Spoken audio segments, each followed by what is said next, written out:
Nå. Hvad var det? Nå ja. Godmorgen. Det er lige nu den 5. december. Og det er rigtig tidligt om morgenen. Kan man se det? Klokken. Kan man se? I hvert fald 10 minutter i 7. Og der er faktisk morgenmad lige nu. Så mig og min roomie, vi skal skynde os ned til morgenmad. Men jeg vil ellers begynde at starte den her video nu. Den her video kommer til at være What I Eat in a Day på Orkesterskolen. Jeg kommer i hvert fald til at tage med på alle måltiderne og alt det jeg sådan spiser på en dag. Og et lille disclaimer lige hurtigt. Det er forskelligt fra person til person, hvor meget man spiser på en dag. Så hvis jeg spiser for meget eller for lidt i forhold til hvad I gør, så skal I ikke tænke, det er unormalt. Fordi det er forskelligt. Jeg er sådan halv i tøjet. Jeg har taget de bukser på, jeg skal have på i dag. Og vi bukser lægger op og se.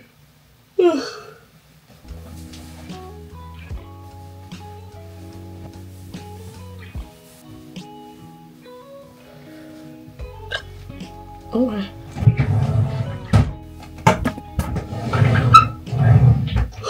Okay, jeg er træt. Det er det sidste mit go-to outfit lige for tiden. Jeg kan bare rigtig godt lide det.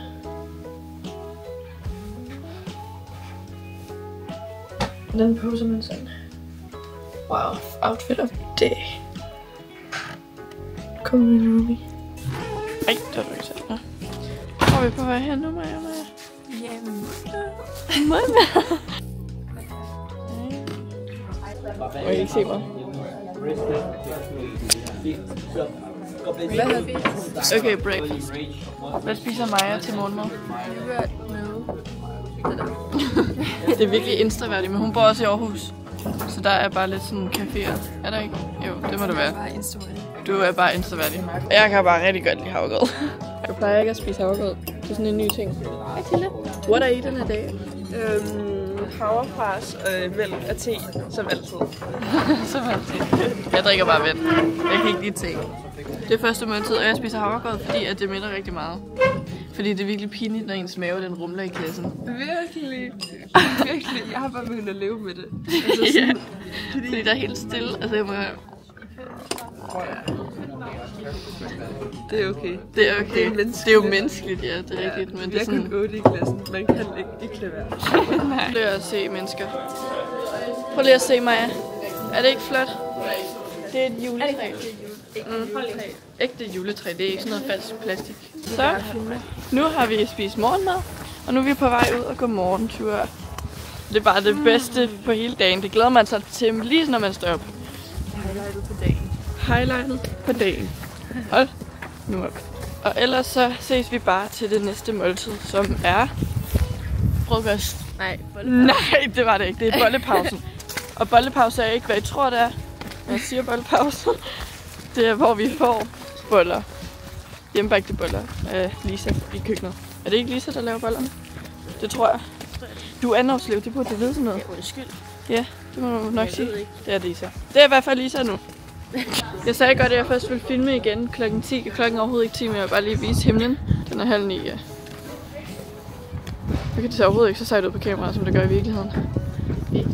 Det er virkelig flot, det har jeg bare lige helt til at sige.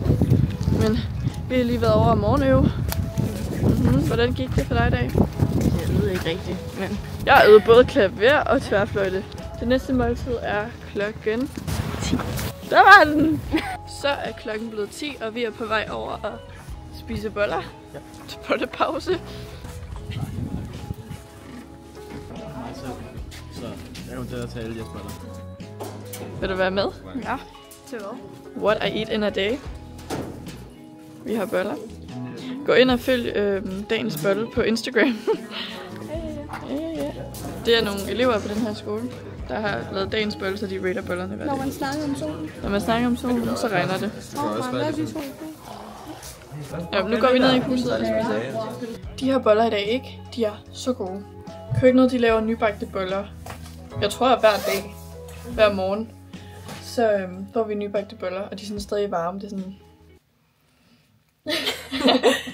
Lille review af bollerne. De smager virkelig godt i dag. I dag er de virkelig gode. Det er de også hver dag, men sådan lige i dag, det er helt different. Og så laver de forskellige boller. Ja, så det ikke er det samme hele tiden. Surdejsboller, det er jeg ikke så vild med. Kan du ikke? Ej, jeg synes, det er ikke. Men det her.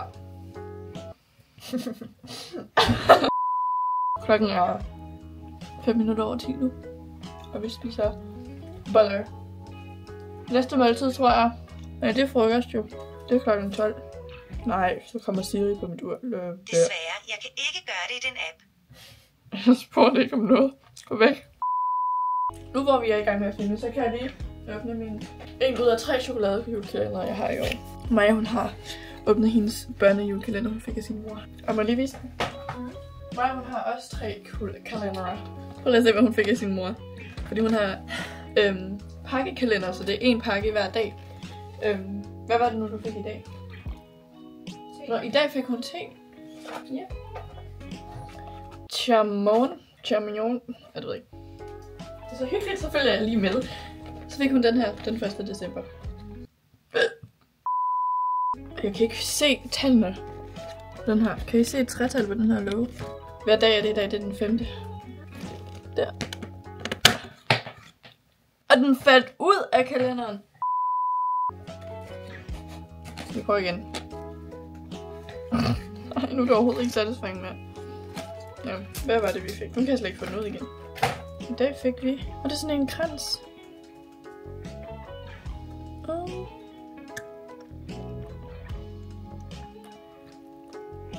Det er ikke særlig god. Hvor er vi cute. Og så plejer jeg at åbne de sidste 2. I løbet af dagen eller om morgenen. Men i dag der vil jeg gerne gemme dem til når jeg skal se julekalender i aften. Og det plejer jeg altid at gøre om aftenen i stilletimen. Nu er vi i pause. Spiser boller. Så er klokken blevet 12. Eller det er den så ikke. Kan jeg mærke? Næsten 12. Næsten 12. Jeg tror, den er 10. Næsten 4 i. Og vi er på vej ned til Froggers. Og det er spændende, det er sådan hit or miss med maden. Sådan klokken 12 føler jeg. Ja, nogle gange får vi varm mad, og nogle gange får vi kold mad. Det er virkelig forskelligt. Sådan. Ja. Det er meget sådan, hvad de lige har lyst til. Virkelig godt, andre gange virkelig mindre godt. Virkelig mindre godt, men det er rigtigt nok. De der leverpostejsmadder har jeg fået lidt for mange af. Ja, også mig. Man begynder at have lidt sådan en gagfornemmelse. Ja, lige præcis. Og det blæser rigtig meget. Jeg ved ikke, om man gør, hvad vi siger. Men det finder vi ud af. Det dufter da meget godt. Hvad? Det dufter da meget godt. Nå ja, til Maria og Franzi, de er syge. Er de syge? Ja, begge to. Nej. Skal vi lige tage det med? Fordi jeg fryser. Så er der pasta og kødsovs, piger. Pasta og kødsovs. Yes! Flyttersk og majs. Flyttersk og majs. Jeg kan ikke lide majs. Der er gulerod, Maja. Gulerod. Det er what I eat in a day. Vi skal have gulerod. Nå, laver sådan what I eat. What I eat in a day on the orchestra after school. Hello.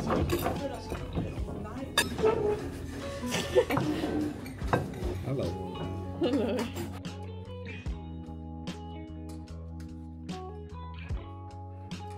En gaskersuppe.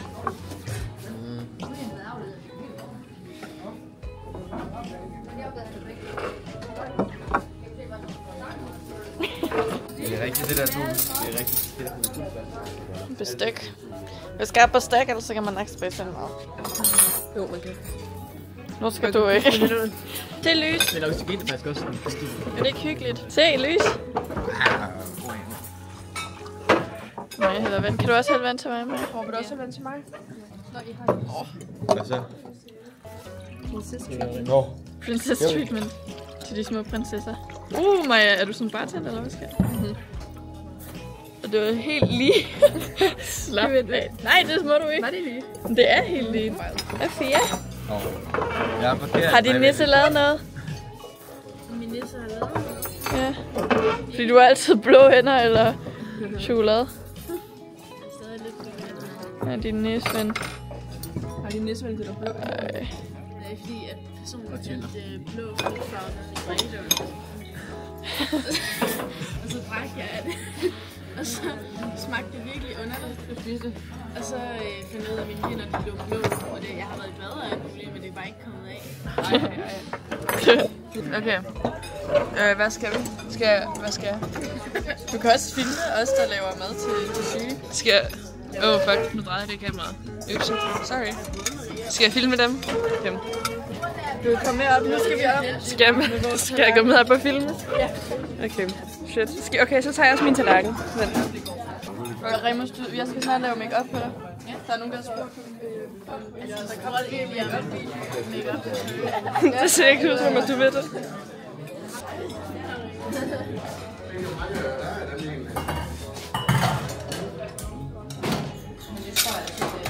Tak for mad, det var virkelig lækkert. Ja, velbekomme. Vil I med det? Hvad? Vil I med det? Ja, det var virkelig godt. Okay, skal vi lave mad til de syge nu? Nå nej, de får brød. Jeg vil have brød til de syge mennesker. Tror du, Francis kan lide det her? Hun er vegetar. Kan de ikke lide sådan? Nej, det var tavligt sagt. Det sagde jeg ikke lige på video. Kan du godt lide kød? Det er rigtig godt lide kød. Tror du, Francis bliver mødt? Har Maria gået ud af væddemålet med vegetar? Nej. Nå, der er ikke noget at gøre nu. Eller det var min skyld jo, så kan jeg jo ikke tale. Men vi siger det bare ikke til nogen. Ja. Så er det ikke fordi, vi lige har fået på video, men vi siger det ikke til nogen. Nej, det er jo min skyld. Det er jo Marias skyld. Du behøver ikke sige det jo. Det er jo bare fordi, at der var to forskellige slags. Der var to forskellige slags nemlig. Ja, den kan man se. Nu vil jeg godt finde igen. Det er godt. Den er kun 15 år, og vi har slut vores mad på under et kvarter. Det plejer ikke at ske. Ej, jeg tror, vi begynder at spise lidt i. Og den er over et kvarter over nu. Crazy. Det er crazy. Ja. Okay, det blæser rigtig meget. Au, jeg må bare ikke være med i jeres video. Nej, det må jeg ikke.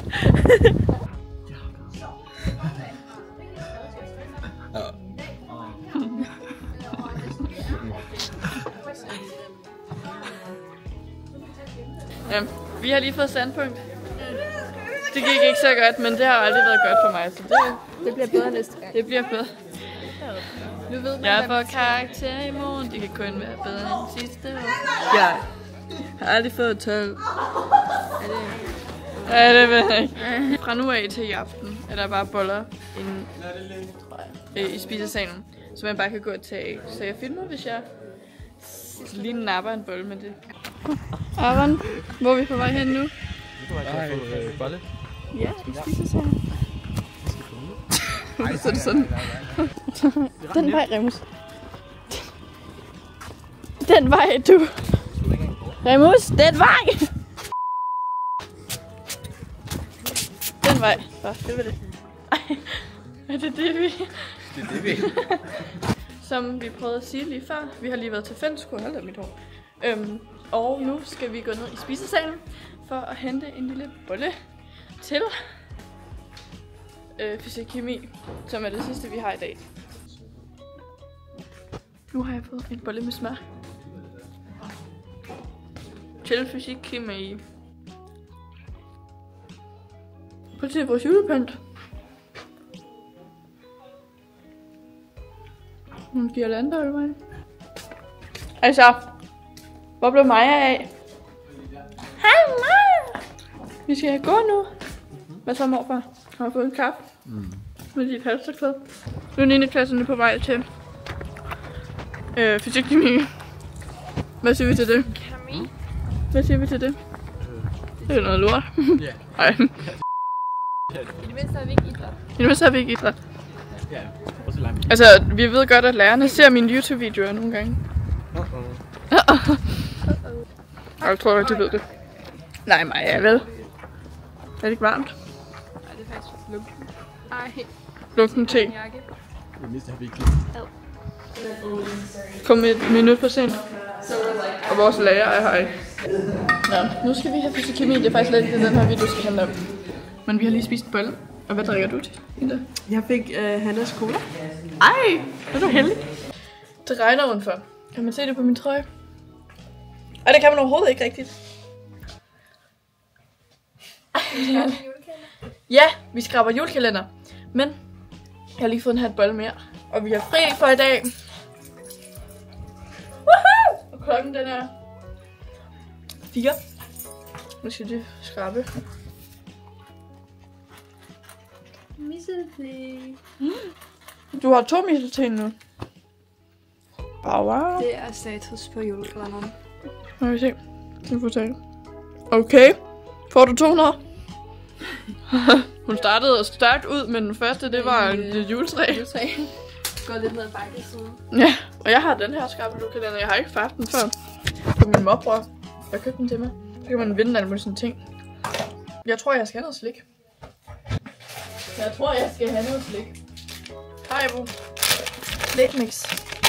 Haribo Slikmix er bare den bedste blanding. Det her. Man kan få en kryds. Ja. Du har din lakridser der. Det var det for den her gang. Vi ses. Jeg har ikke så meget mere. Det er sygt. Ej, mig, det var scary. Jeg kunne ikke se, hvem det var. Jamen, nu skal vi have mad. Jeg har helt glemt at sige, at vi er nede og spise aftensmad nu. Jeg filmer bare. Det skal vi have egentlig. Ja, hvad er der? Rester? Jeg tror, det er sådan noget kylling... hvad hedder det? Kylling i kaj. Ej, Pia, din krøj. Har du allerede spist mad? Du er ikke engang gået i gang med at spise endnu. Jeg gider ikke mere. Jeg er ikke bare give mig en boks. Jeg har sagt. Det er anden gang. Nu spiller du også. Ej, har du filmet det? Ja. Det var lige Sofia og Maja, der spildte på deres trøjer. Hvad skal der for noget? Jeg skal lige så vise min mad. Og der er peberfrugt. Bare peberfrugt. Hvad har vi ikke taget? Skal vi op og hente peberfrugt? Ja. Sofia, hun kan ikke lide pære. Og hun kan ikke lide peberfrugt. Peberfrugt er også dårligt.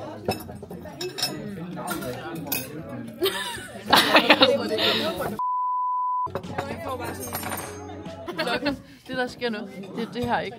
Du har ikke briller på? Nej, det har jeg. Nu har jeg ikke. Det er hvad nu det her der? Nej, jeg glemmer det bare. Det smager dårligt. Jeg er flat, ja. Hvor blev du ikke? Nej. Jeg flyder og hælde det her ud, og så tager noget nyt vand til mig. Han bare puttet en bold. Nej. Og den har været på gulvet. Ej, Fia.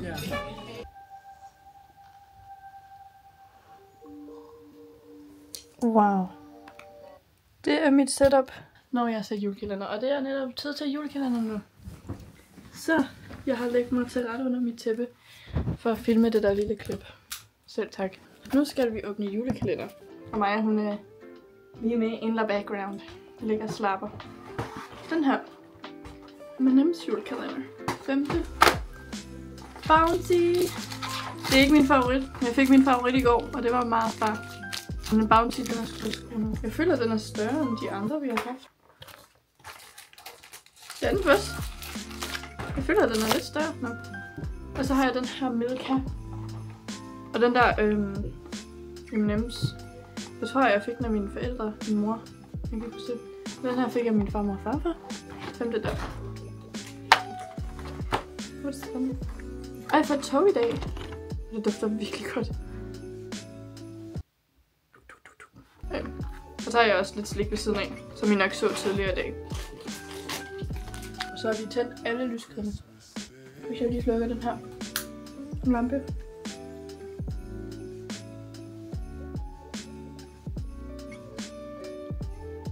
Er det ikke så hyggeligt?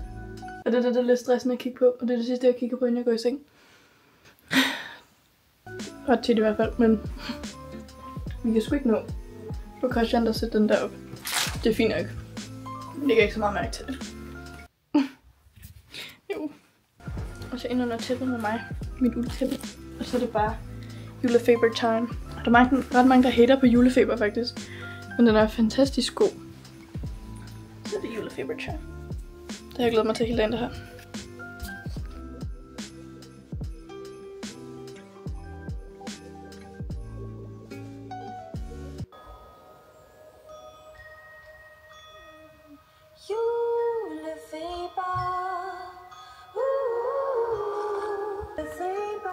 Det er så spændende.